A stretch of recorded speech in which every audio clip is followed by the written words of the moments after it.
Bonjour à toutes et à tous. Merci d'être venus aussi nombreuses et nombreux pour assister à cet atelier. Atelier qui s'intitule donc Risque de retrait-gonflement des argiles, régime CatNat, vers un meilleur partage du risque. Je me présente, je m'appelle Ismaël Tariassani, je suis senior manager au sein de l'équipe actuariat de Forvis Mazars. Et je suis accompagné aujourd'hui de Thomas Carmorvan, consultant au sein de notre équipe d'actuariat également, et qui a travaillé sur la modélisation de la sinistralité du retrait-gonflement des argiles. Et à la fin de ces travaux, la conclusion était, et j'imagine que c'est des sujets avec lesquels vous êtes un petit peu familier si vous vous intéressez au RGA, que les impacts de l'augmentation de la sinistralité à horizon 2050 allaient créer une tension sur les primes MRH à cet horizon. Et on s'est posé la question de comment on pouvait traiter cette question de l'inassurabilité et le partage du risque en fonction des régions les plus exposées. Et pour ça, on a fait appel à Falouniac, qui est un doctorant au sein du CREST, donc le laboratoire de l'ENSAE, et qui travaille sur ces mécanismes de mutualisation du risque. Et nous avons aussi le plaisir d'être accompagnés par Estelle Deléprevier, qui travaille au sein de l'équipe tarification MRH d'AXA, et qui apportera un éclairage métier sur nos travaux. Bon, ce slide, je pense que vous le connaissez bien. C'est un rappel que le péril sécheresse est en pleine croissance, qu'au cours des dernières années, les années les plus sinistrées se concentrent au fur et à mesure du temps, que les coûts moyens par an explosent, qu'on a des années records de sécheresse, je pense que 2022 est encore dans les têtes de beaucoup de gens ici, et que la part de la sécheresse dans la sinistralité CatNat augmente également. Il y a beaucoup d'études qui ont été menées, qui sont citées ici, qui concluent toutes à une augmentation significative des montants des dommages en lien avec la sécheresse à horizon 2050, la CCR allant jusqu'à qualifier du péril sécheresse du péril le plus préoccupant à horizon futur. Donc assez naturel pour nous de travailler sur ce risque. Le RGA, c'est pareil, hein, je pense que la mécanique, elle est connue.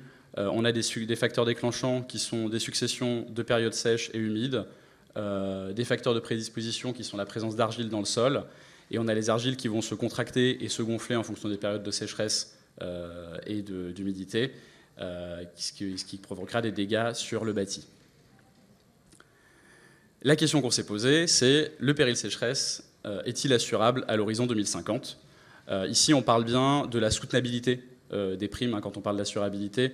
Le premier constat, hein, c'est ce qui a été fait par la CPR lors de son exercice pilote, c'est qu'à rentabilité croissante, on avait les sinistres climatiques.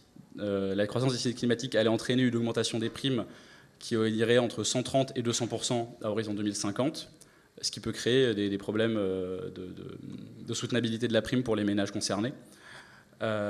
Et dans le deuxième exercice de la CPR, en 2023, la CPR a choisi d'inclure directement dans ses projections la question de l'assurabilité en proposant des seuils, le ratio entre la valeur de la prime et la valeur du bien notamment, au-delà duquel la prime était plus considérée comme soutenable. Tout ça s'accompagnant d'un questionnaire plus qualitatif pour essayer de sonder un petit peu le marché sur cette question-là. Donc nous, notre étude, elle a deux objectifs. La première objectif, c'est d'étudier l'augmentation de la sinistralité RGA à horizon 2050 et de questionner sa soutenabilité. Et de l'autre, et ça ce sont les travaux de Falou, ça va être d'identifier des méthodes de partage du risque qui permettraient de rendre la prime plus soutenable dans ce contexte de sinistralité croissante. Dernier élément de contexte, qui est concerné par l'assurabilité ? Nous, on a identifié 3 acteurs majoritairement. Le premier, c'est les superviseurs. Les superviseurs, ils ont pour objectif que l'ensemble du territoire, enfin que le marché de l'assurance remplisse son objectif de couverture à l'échelle du territoire. On ne veut pas avoir des zones qui se retrouvent dépourvues de couverture d'assurance et sur lesquelles la sinistralité serait soutenue de plein fouet par les assurés.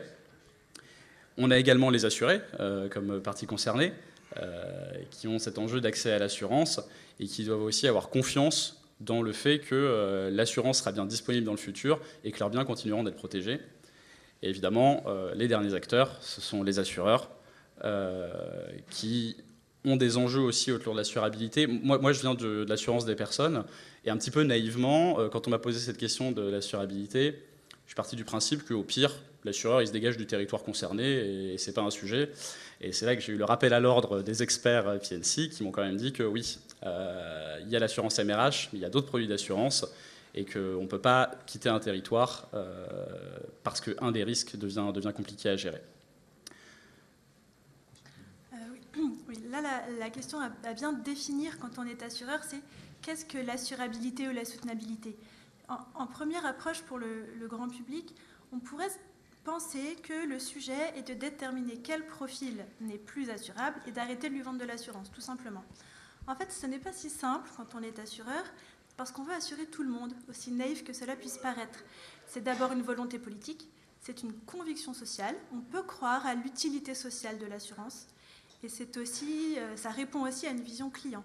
Parce que votre client, il a peut-être une maison exposée à la sécheresse, mais il a aussi une voiture, une retraite, une entreprise, une complémentaire santé, et qu'on ne peut pas lui dire, cher monsieur mon client, j'assure tout, sauf votre maison assurée en sécheresse. Donc la question n'est pas à qui j'arrête de vendre de l'assurance, mais comment je fais en sorte que le monde auquel je fais face reste assurable. Et pour ça, quand on est assureur, on a au moins 2 leviers. Le premier, c'est celui de la prévention. Déjà à l'information client, à la souscription ou plus tard dans la vue du contrat, mais aussi au moment de la gestion du sinistre. Parce que dans la réparation d'un sinistre sécheresse, on va intervenir sur le bâti. Et là, l'assureur est en position de favoriser les méthodes de reconstruction les plus résilientes face au risque sécheresse. Et c'est pour ça qu'on va suivre de près l'étude en cours de la mission des risques naturels sur justement les méthodes de construction les plus résistantes sur le bâti. Donc, un premier levier d'assurabilité, en quelque sorte, qui serait la prévention. Et le deuxième, qui va être celui qui va nous intéresser dans cette étude, c'est de réfléchir à l'évolution qu'on peut donner, à la conception, à la structuration même de nos contrats pour évoluer parallèlement aux caractéristiques du monde à assurer. Et c'est là qu'on en revient à une question de mutualisation. La mutualisation que l'actuaire connaît bien, hein, c'est son pain quotidien depuis qu'il est actuaire finalement. Et la mutualisation pour l'actuaire, c'est d'abord une contrainte technique, historiquement. C'est le seul moyen d'assurer. On met les gens dans un paquet, on ne les connaît pas, mais tous ensemble dans le même paquet, ils sont assurables. Sauf que ça fait plusieurs années que les données disponibles, les modèles en place, la capacité de calcul nous permettent d'estimer les risques de manière de plus en plus individualisée. Donc certains disent qu'on est sur une phase de démutualisation. Je dirais plutôt que la mutualisation opère toujours, mais sur des groupes de plus en plus restreints. Et donc là, la réflexion qu'on ouvre avec un travail comme celui-là, c'est qu'on cherche à imaginer une mutualisation choisie, qui soit une solidarité, une mutualisation nouvelle, qui nous permette de concourir à l'assurabilité du monde. Et donc, avant d'aborder toutes ces questions de partage de risques et de mutualisation, on va s'intéresser à la modélisation du risque sécheresse. Donc, l'objectif de cette première partie va être de construire un modèle reflétant au mieux la réalité des sinistres sécheresse. Et justement, pour justifier notre structure de modélisation, on va faire un petit rappel sur la prise en charge des sinistres sécheresse. Donc, comme vous le savez, le PL sécheresse fait partie du régime CatNat, c'est-à-dire que les dommages liés à la sécheresse peuvent être pris en charge sous condition d'une reconnaissance de l'état de catastrophe naturelle par l'État. Et ce processus de reconnaissance, il repose sur plusieurs étapes clés. Donc tout d'abord, lorsqu'une commune elle est touchée par un événement de nature exceptionnelle, le maire peut effectuer une demande de reconnaissance CatNat à la préfecture. S'ensuit alors une enquête administrative en collaboration avec des experts, de sorte à identifier le caractère anormal de la sécheresse. Ensuite, une commission interministérielle se réunit afin de rendre un avis favorable ou non à la demande. Et si l'avis est favorable, les sinistrés de la commune sont indemnisés. Et justement, pour trancher sur le caractère exceptionnel de la sécheresse, des critères sont fixés par l'État. Donc ces critères ils vont être fixés par décret et peuvent évoluer au cours du temps. Donc pour la sécheresse, on dénombre plus de 9 changements réglementaires depuis 1999. Donc il y a une évolution perpétuelle du cadre réglementaire. Et les derniers changements réglementaires en date visent à assouplir justement les critères d'éligibilité. Et donc ils reposent sur 2 critères. Donc un premier critère météorologique qui exige une période de retour supérieure ou égale à 10 ans pour l'indice d'humidité des sols. Et un critère géotechnique qui exige que la surface communale couverte par des sols susceptibles au RGA soit supérieure ou égale à 3%. Donc, étant donné que ces critères ils sont déterminants sur la prise en charge ou non des sinistres sécheresse, dès lors qu'on souhaite estimer en fait, le coût des sécheresses, il est important d'intégrer ce cadre réglementaire dans la modélisation. Et donc c'est ce qu'on a cherché à faire dans notre modèle. Donc l'objectif de modèle était de prédire d'estimer la probabilité annuelle de reconnaissance CatNat. Et comme expliqué précédemment, du fait du processus de reconnaissance, en fait la probabilité de reconnaissance CatNat elle va résulter du croisement de deux éléments. D'une part que la commune effectue une demande de reconnaissance CatNat et d'autre part que la commune en question valide les critères d'éligibilité. Autrement dit, le modèle va calculer d'une part la probabilité qu'un sinistre ait lieu et d'autre part qu'il soit éligible. Et justement, pour calculer cette probabilité de demande CatNat, il a fallu constituer une base de données intégrant tous les éléments intervenant dans un phénomène de sécheresse. Donc pour cela, on s'est basé sur plusieurs sources de données en open data. Pour ce qui est des données climatiques, donc elles proviennent de Météo France et donnent des informations sur les températures, les précipitations et l'indice d'humidité des sols. Et ces données elles vont nous permettre de construire des indices de sécheresse capables de faire le lien entre la variation des conditions climatiques et l'apparition d'un phénomène de sécheresse. Donc c'est ce qui va constituer en fait le facteur déclenchant des sécheresses. Ensuite, on a récupéré des données sur les logements provenant de l'INSEE.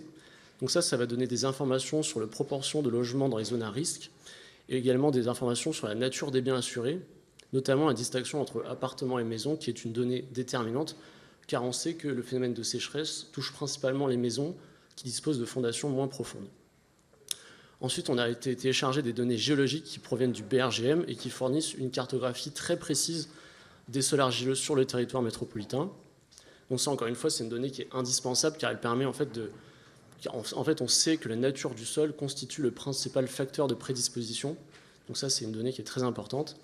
Et enfin, pour avoir notre variable cible, on allait récupérer un historique de demande CatNat sur le site de la CCR. Donc une fois toutes ces données collectées, on peut entraîner un modèle. Donc dans notre cas, l'objectif était d'estimer la probabilité de demande CatNat annuelle par commune à l'aide des variables, donc des indices de sécheresse et des variables d'exposition. Et pour ce faire, on a utilisé un algorithme d'apprentissage supervisé qui consistait à entraîner le modèle sur des données passées, de sorte à construire une fonction de prédiction qui va minimiser l'erreur du modèle. Donc dans notre cas, on a utilisé un algorithme de gradient boosting, donc l'algorithme CatBoost Classifier. Et pour justement valider la pertinence du modèle, on a utilisé plusieurs méthodes de validation croisée. Donc une première validation croisée temporelle qui consiste à entraîner le modèle sur les années passées pour prédire sur les années futures. Et on a également utilisé une validation croisée spatiale qui consiste à retirer du jeu d'entraînement les communes limitrophes à la commune test. Et toutes ces procédures, elles visent à limiter l'apparition d'un biais entre les données de test et d'entraînement et à garantir que le modèle est capable de généraliser d'une année à l'autre et d'une commune à l'autre. Et concernant maintenant l'optimisation du modèle, donc une des principales difficultés rencontrées lors de la modélisation, c'était le caractère déséquilibré de la variable cible, ou ce qui est propre au sinistre climatique, où par exemple 95% des observations ne présentaient pas de demande CatNat. Et ce déséquilibre il va avoir une incidence directe sur le processus d'apprentissage et conduire le modèle à sous-estimer la probabilité de demande CatNat. Et pour justement pallier à ce problème, on a rajouté artificiellement un poids sur ces observations de sorte à forcer le modèle à se corriger sur ces erreurs. On parle du coup de pénalisation de la fonction de perte. Et donc si on s'intéresse maintenant aux résultats du modèle, donc l'analyse spatiale sur les années test montre que le modèle est capable de reproduire différentes structures de sinistralité. En effet, quand on compare la sinistralité sécheresse de 2020 qui a touché principalement la partie nord-est du pays et la sinistralité de 2022 qui s'est concentrée sur la partie ouest et sud, on voit que le modèle est capable de reproduire ces zones sinistrées, donc ce qui est plutôt satisfaisant. Et parallèlement à ça, l'optimisation du modèle a conduit à une amélioration des métriques d'intérêt, notamment le recall de la classe déséquilibrée. Donc en fait, le recall, ça correspond à la proportion de communes sinistrées détectées par le modèle. Et on voit que suite à l'optimisation, on a plus de 70% des demandes CatNat qui sont détectées. Mais en contrepartie, cette optimisation, principalement qui a augmenté en fait, la détection des demandes CatNat, elle a également entraîné une surestimation des demandes sur certaines zones, comme on peut le voir sur la carte de 2020. Mais dans une logique prudentielle, les résultats du modèle optimisé sont conservés pour la suite de l'étude. Donc une fois qu'on a un modèle entraîné qui présente des résultats satisfaisants, la suite de l'étude va consister à projeter l'ensemble des éléments qui constituent le modèle sécheresse afin d'aboutir à une estimation de la charge à horizon 2050.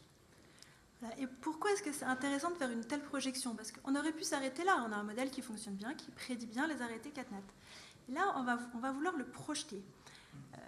L'actuaire connaît bien la projection puisque tous ces modèles usuels font des projections finalement. Ils prennent le passé pour prédire le futur. Sauf que l'hypothèse sous-jacente écrasante de nos modèles usuels, c'est que le futur va reproduire le passé. Or là, on est typiquement dans un cas particulier avec un sous-jacent géophysique spécifique et des charges qu'on anticipe, on anticipe un alourdissement des charges assez rapide. Donc on a besoin d'une projection plus fine que le modèle explicatif qu'on a présenté. Et si on dispose d'une projection plus fine, pour l'actuaire souscription, ça améliore tous les cas où il utilise ces résultats de modèle, que ce soit le plan triennal, que ce soit la connaissance de son portefeuille, que ce soit le pilotage de son portefeuille, à l'affaire nouvelle, au remplacement ou en terme. Et on va avoir besoin de cette projection. Et ce qui est intéressant dans ce modèle-là, c'est que la projection tient compte du zonier, qui est une problématique aussi aiguë, en même temps que l'individualisation du risque, c'est qu'on cherche à discriminer aussi finement que possible les territoires. Et les outils de calcul maintenant nous permettent d'aller sur des discriminations de plus en plus fines, mais une fois qu'on a affiné cette sélection, c'est une chose de savoir quelles sont nos zones les plus risquées, c'en est une autre de connaître celles qui vont s'aggraver plus vite encore que les autres. Et c'est ici que la projection fine qui est proposée va nous permettre aussi d'avancer sur des zoniers prospectifs, en tout cas comme réflexion ou comme proposition complémentaire à d'autres choses. Ouais, donc comme l'a dit Estelle, il y a un véritable enjeu sur les projections des données. Donc nous, tout d'abord, on a projeté les variables climatiques. Et pour confronter le risque sécheresse au changement climatique, il a fallu recourir à des émissions de gaz à effet de serre futures, étant donné que le changement climatique que l'on connaît actuellement est principalement de nature anthropique et résulte de ces émissions. Donc pour cela, on s'est basé sur les scénarios du GIEC qui proposent différentes trajectoires de forçage radiatif, allant de la plus optimiste pour la RCP 2.6 à la plus pessimiste pour la RCP 8.5. Dans notre étude, nous, on s'est basé sur la RCP 4.5 pour plusieurs raisons. D'une part, car elle permet d'être cohérent, ça permet d'être cohérent avec les hypothèses du nouvel exercice climatique de la CPR, et d'autre part, car elle ne présente pas de différence majeure avec la RCP 8.5 pour le sinistre considéré. Donc ça, c'est pour la projection climatique. Et en parallèle de ces projections, il fallait faire évoluer l'exposition du portefeuille.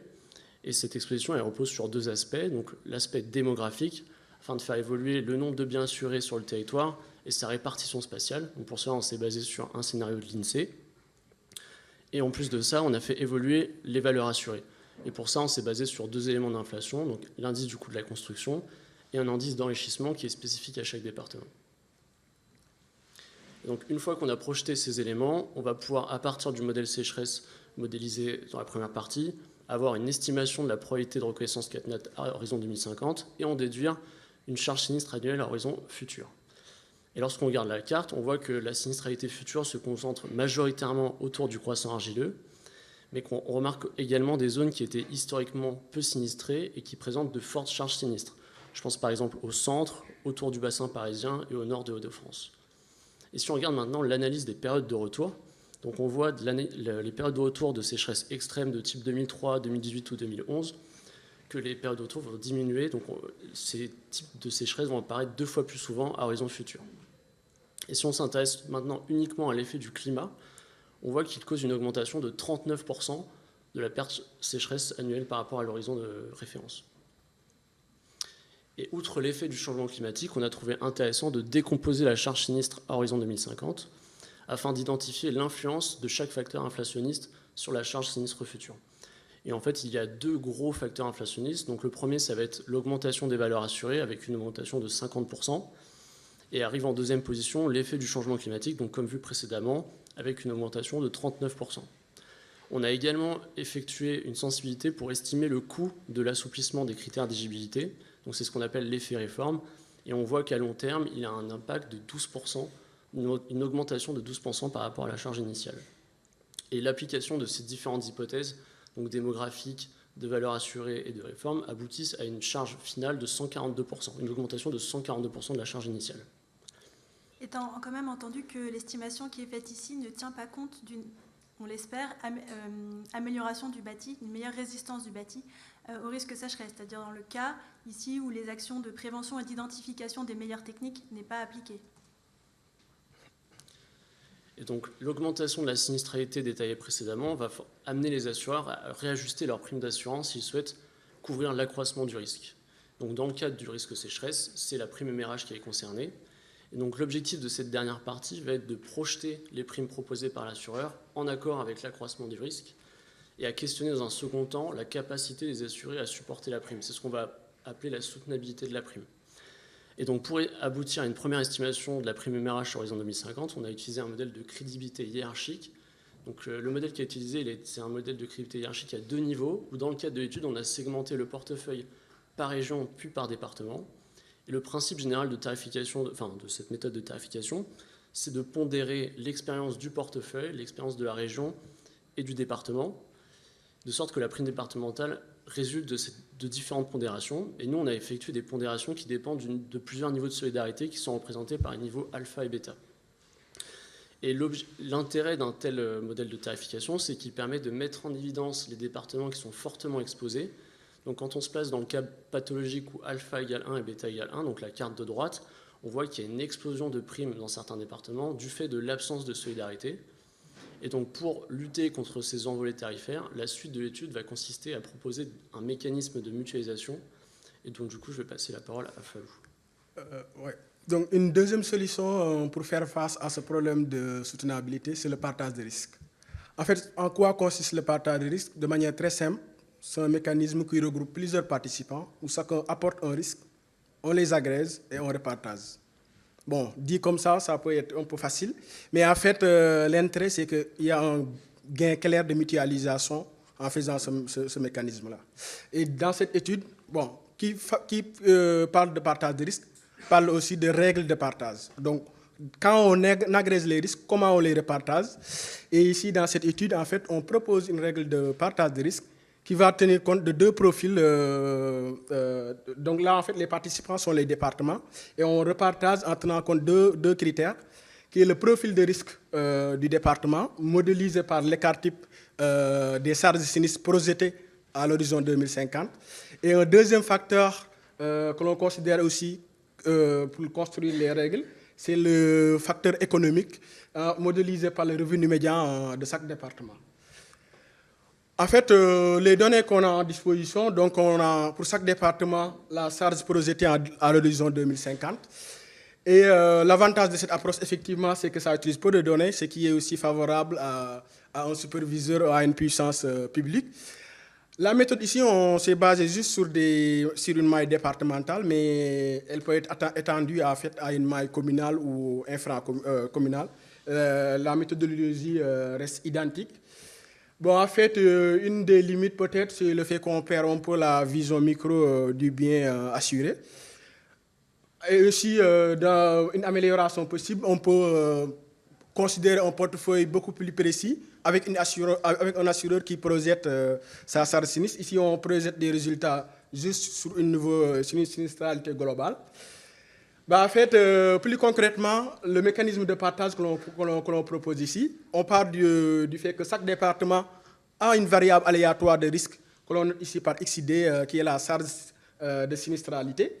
On agrège tous les risques, modélisés par ici la variable aléatoire SN.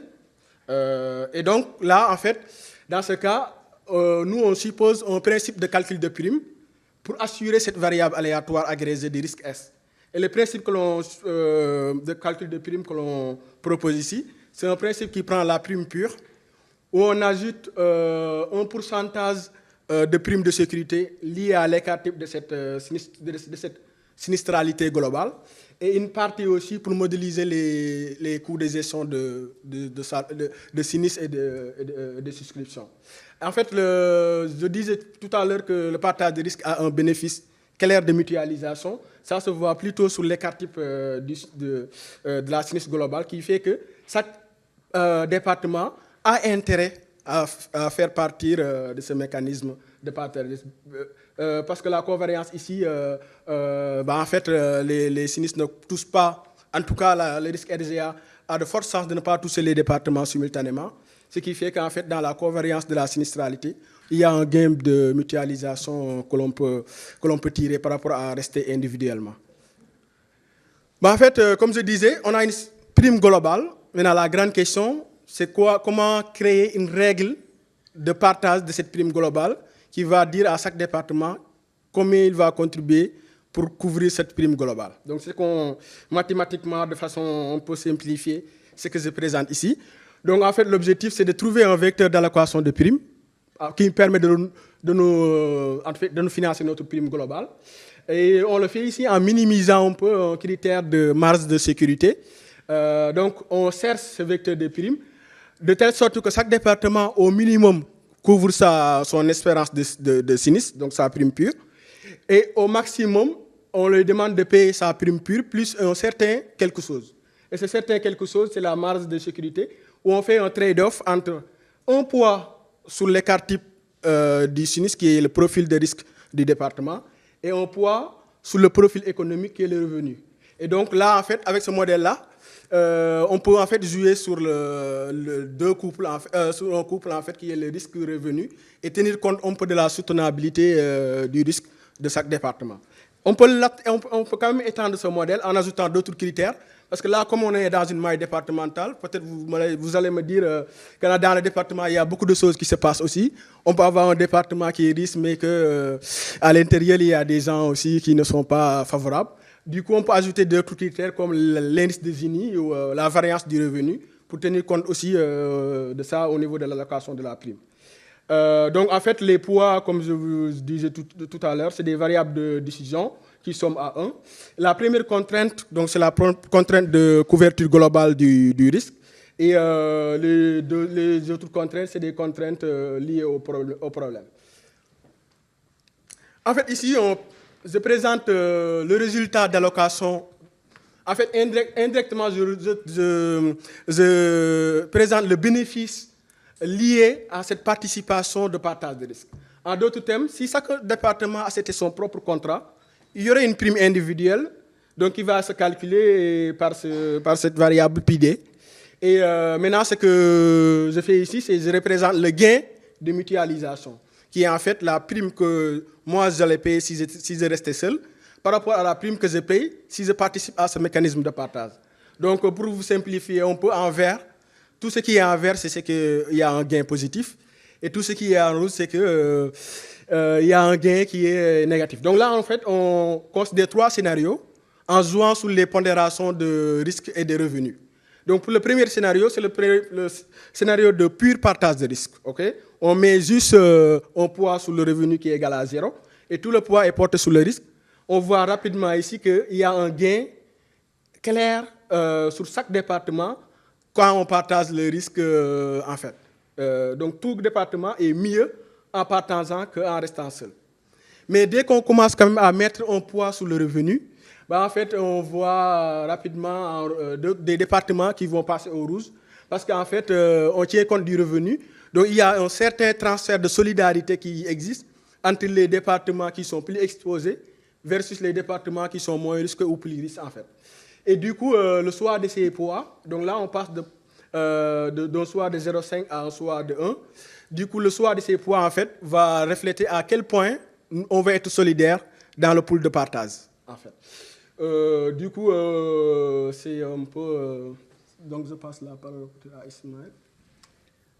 Merci beaucoup Fallou. Effectivement, on a vu sur les cartes, on voit des impacts. En fait, on voit la répartition du gain de mutualisation entre les différents départements. Mais je pense que la question, voilà, on voit des chiffres qui sont un petit peu difficiles à interpréter. Nous, on s'est posé la question de quel impact sur la prime moyenne MRH au niveau de chaque département. Donc on a fait quelques hypothèses pour projeter la prime à 2050. On a considéré que toute la charge sinistre hors sécheresse allait évoluer au taux annuel de l'indice du coût de la construction, parce qu'on sait qu'il y a une corrélation entre ces deux variables. Notre charge sinistre sécheresse en 2050, elle correspond aux projections qu'a présentées Thomas. Et derrière, on calcule la prime départementale en faisant l'hypothèse d'un S sur P constant à horizon 2050. Et on va traduire les augmentations ou les pertes liées à l'algorithme de Fallou en impact sur cette prime, sur la part de la prime qui sert à couvrir le risque sécheresse. Donc on peut voir ici là, sur la carte les effets positifs et négatifs avec une échelle cette fois-ci en euros. Notre situation de référence, c'est la situation où on va mutualiser que par le risque. Donc on va avoir notre θ risque égal à 1 et notre θ revenu égal à 0. Et donc là, vous avez une vision pour la Gironde et pour Paris des primes moyennes MRH à horizon 2050. Et ce qu'on voit, c'est que dès qu'on introduit effectivement ce terme de revenu, on va faire diminuer la prime. On a une espèce de transfert de primes entre finalement départements un petit peu opposés, c'est-à-dire départements où on va avoir un haut niveau de risque et un niveau de revenu plus faible, versus des départements où on a un niveau de risque plus faible et un niveau de revenu élevé. Mais cela dit, cet impact, il n'est pas énorme. On voit bien, on parle de 15 €, de 25 € dans le cas où on oublierait carrément les risques de notre tarification, ce qui n'est pas très crédible. Et on peut se demander pourquoi, puisque finalement, 15 €, c'est essentiellement une année de croissance dans notre projection de la prime MRH. Donc on a gagné quelque chose, mais ça va vite être compensé. Et là-dessus, on a plusieurs éléments d'explication. Le premier, c'est que sur les départements les plus à risque, donc les départements essentiellement du croissant argileux pour lesquels on projette une charge élevée à horizon 2050, il y a une corrélation positive d'environ 30% entre la variance des charges et les revenus observés. Et en fait, ça fait que cette corrélation positive, elle nuit à la mutualisation possible entre ces fameux départements pour lesquels le niveau de charge est plus élevé, parce qu'ils ont plus de chances d'avoir aussi un revenu plus élevé et donc d'être plus capables de soutenir cette prime.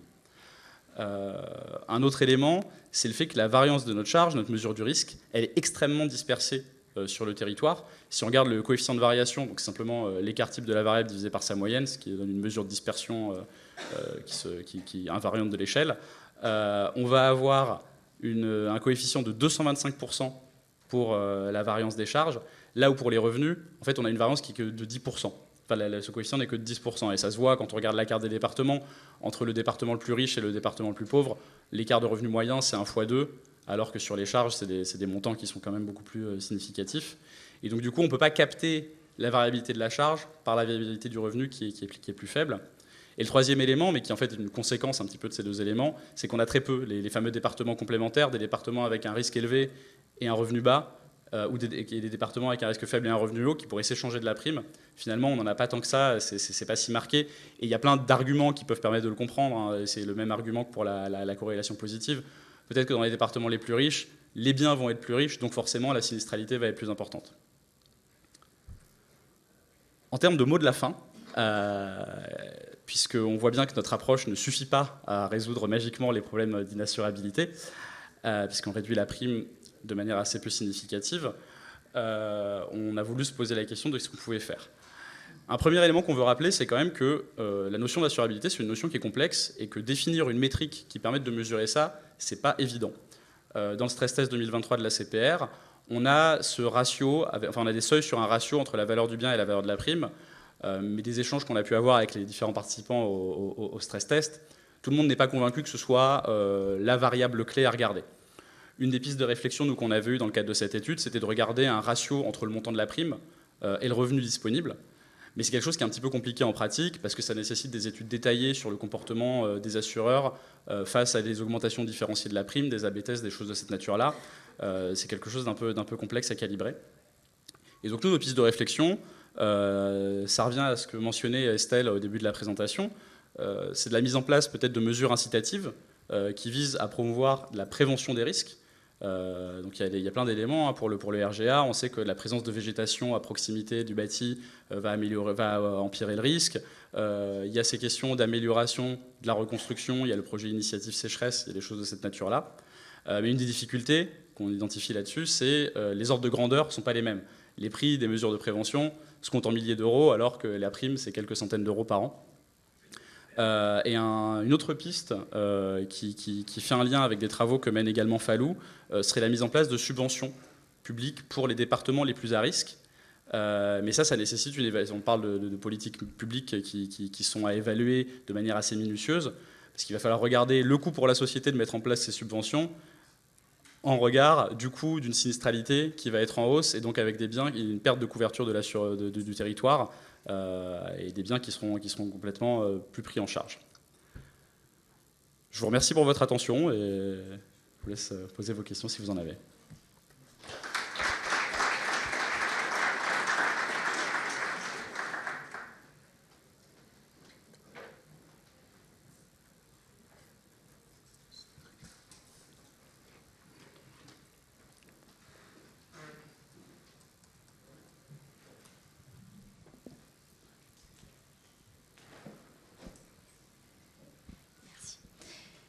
Merci beaucoup, c'était très intéressant comme présentation. Moi, j'avais une question. Là, on s'est concentré sur le lien entre le risque RGA et les revenus.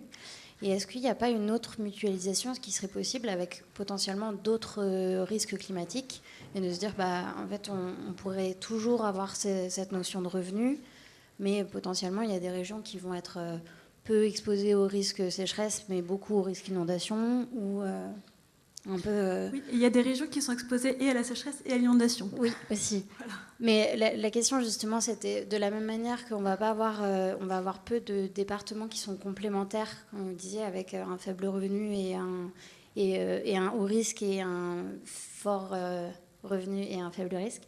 Est-ce qu'on ne pourrait pas imaginer une espèce de mutualisation sur tous les risques, tout en sachant que, effectivement, il y en a qui vont être exposés à plusieurs risques climatiques, qui vont en plus avoir un haut revenu, et donc ceux-ci, ils sont un peu perdus, quoi. Déjà, en préambule, c'est déjà un petit peu ce qui est fait dans les faits, puisque le contrat MRH, il couvre tous les risques, et là, c'est même légal, on couvre tous les risques climatiques, donc c'est déjà un peu le cas dans les faits. C'est déjà ce qu'on a en portefeuille dans les faits. Après, pour aller en termes de modélisation plus loin... Oui, tout à fait. Et effectivement, c'est une des limites de l'étude, c'est qu'on se focalise sur le risque RGA, alors qu'effectivement, quand on parle de la sinistralité, le risque physique en lien avec le réchauffement climatique, il faudrait intégrer toutes les composantes. Voilà, nous, on s'est focalisé sur le risque RGA du fait de sa part croissante dans la sinistralité CatNat, mais on est tout à fait d'accord que l'étude serait plus complète si on intégrait des éléments liés notamment aux inondations. Bon, aux inondations ou avec, même de manière générale, d'autres risques. Merci. Oui. Bon, en fait, je pense que dans ce cas-là, c'est juste étendre la variable de risque qui est partagée. Donc, ça va plutôt être une variable qui ne capte pas seulement le RGA, mais une variable de risque global de tous les risques assurés, en fait, dans le département, quoi. Ouais. Après, il y a aussi une question de maillage territorial, parce que la maille pertinente pour modéliser les risques ne sont pas les mêmes pour tous les risques climatiques. La sécheresse, ça va dépendre de la nature des sols. Donc, en fonction de où on est en France, une maille parfois communale peut suffire. C'est pas vrai sur tout le territoire, mais sur certains endroits, c'est vrai. Pour modéliser la grêle, la maille communale, il n'y a aucun endroit où ça marche. Donc, il y a aussi, en termes d'appréciation, pour cette mise en commun des risques, si on veut le faire vraiment en modélisation, la question de la maille va vraiment être... va demander des hypothèses qu'il faudra bien justifier. Mais c'est intéressant.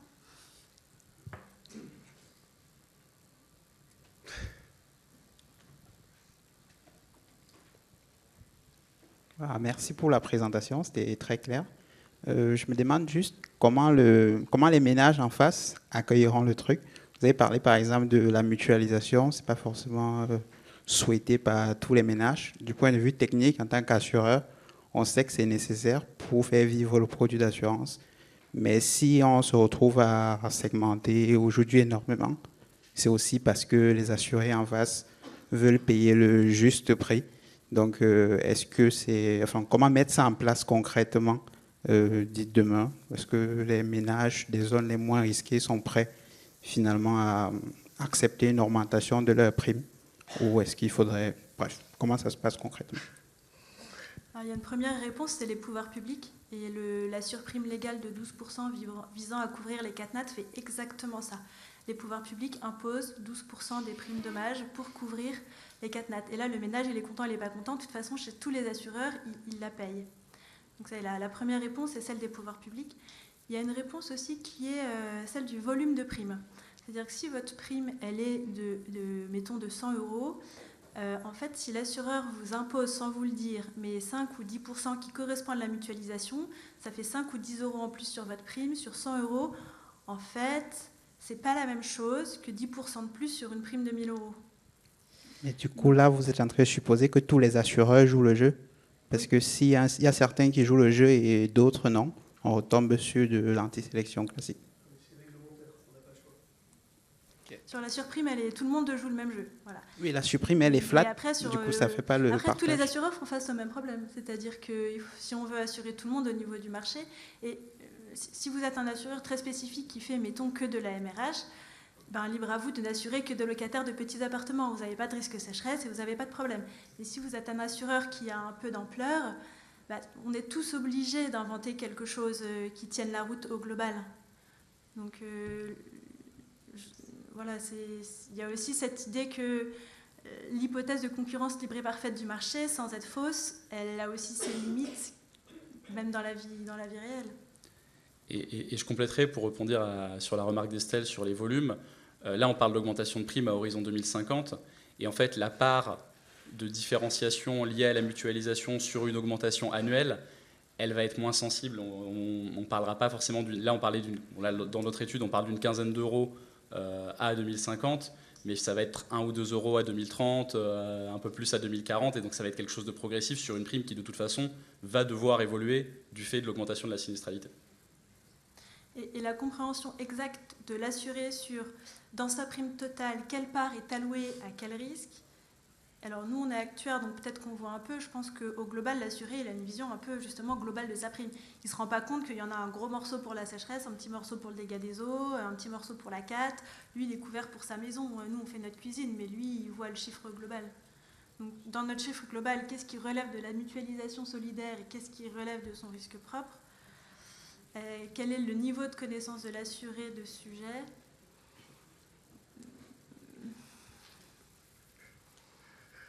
Est-ce qu'il le sait ? Peut-être, peut-être pas. Est-ce qu'il a envie de le savoir ? Peut-être, peut-être pas finalement. Est-ce que c'est son problème ? Je ne sais pas.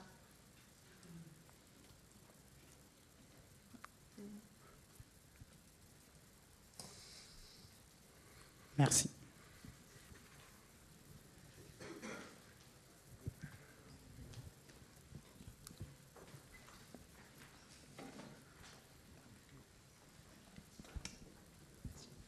Merci beaucoup pour la présentation. Moi, j'avais peut-être une question sur le modèle que vous avez mis en place. Est-ce que vous avez pu analyser les variables explicatives et justement qu'est-ce qui explique la probabilité de faire une demande ou pas, est-ce qu'il y a eu une analyse un petit peu là-dessus? Est-ce que ça correspond à ce que vous pouviez avoir en tête, là, des modèles un peu plus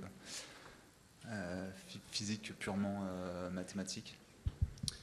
Oui, en fait, globalement, là, il y a eu pas mal de documentation sur des indices de sécheresse qui présentent des corrélations assez élevées entre leur valeur et l'apparition d'un phénomène. Donc, notamment l'indice qui est fourni par Météo France, donc ASWI, qui est une variable très déterminante sur l'apparition d'un phénomène de sécheresse, et qui revient comme des variables qui sont très importantes dans notre modèle.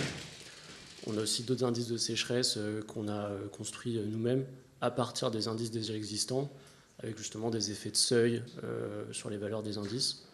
Donc, en fait, globalement, les indices de sécheresse sont connus. Après, libre à nous de les adapter et d'avoir des personnalisations en fait, de ces indices. Je ne sais pas si ça répond complètement à votre question, mais je crois qu'en annexe, on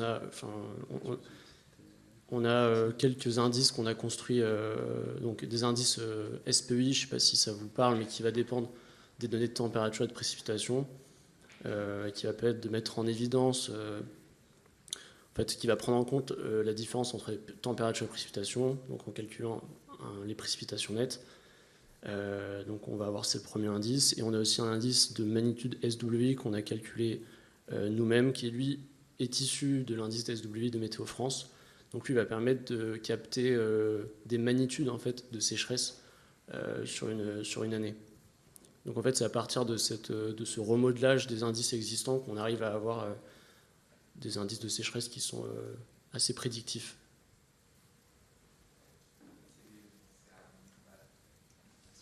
Et du coup, c'est maille annuelle, en termes de...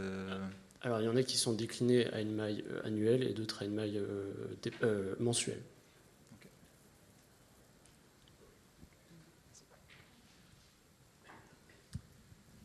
Merci beaucoup. On a peut-être une dernière question. Et après, vous pourrez venir nous voir. Elle sera à notre place. Merci beaucoup. Je me demandais si une des limites du modèle, c'était pas que vous aviez posé comme hypothèse que chaque département payait de toute façon sa prime pure.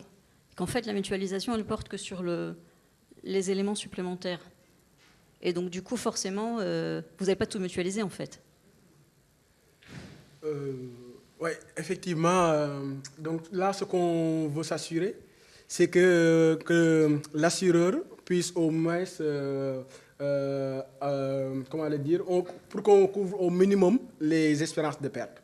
Donc, donc la prime est effectivement contrainte d'être plus grande que la prime pure donc le facteur qu'on mutualise, c'est vraiment la déviation en fait.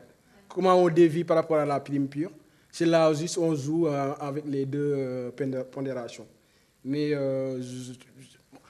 j'ai imposé ces contraintes parce que ça me semble naturel qu'un département quand même paye minimum son espérance de risque et qu'on peut jouer sur ce qu'on lui ajoute en termes de charges supplémentaires avec la variable Z ici en fait. Mais effectivement, on pourrait penser à peut-être descendre beaucoup plus bas que ça. Dans ce cas, effectivement, on aurait une mutualisation beaucoup plus forte sur les départements exposés. Et comme ça, effectivement, les départements pauvres et qui sont peu risqués peuvent aussi à leur tour transférer quelque part de primes à des départements risqués en même temps.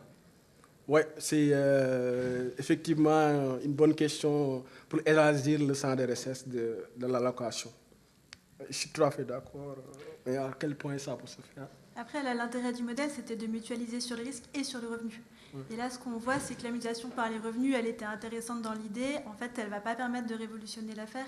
Et si on avait déplacé la contrainte du modèle, on aurait eu d'autres résultats de plus grande ampleur, mais sans doute que la conclusion finale, qui est la dispersion des revenus sur le territoire, ne permet pas de faire une mutualisation sur cette variable. La conclusion aurait peut-être été assez similaire. Je vous remercie. Non, excusez-moi, j'ai une question, je n'ai pas compris. Vous avez dit à un moment, le modèle, il tient compte ou pas compte des mesures de prévention? Il ne tient pas compte. Voilà. C'est difficile à capter dans un modèle. Donc Merci beaucoup.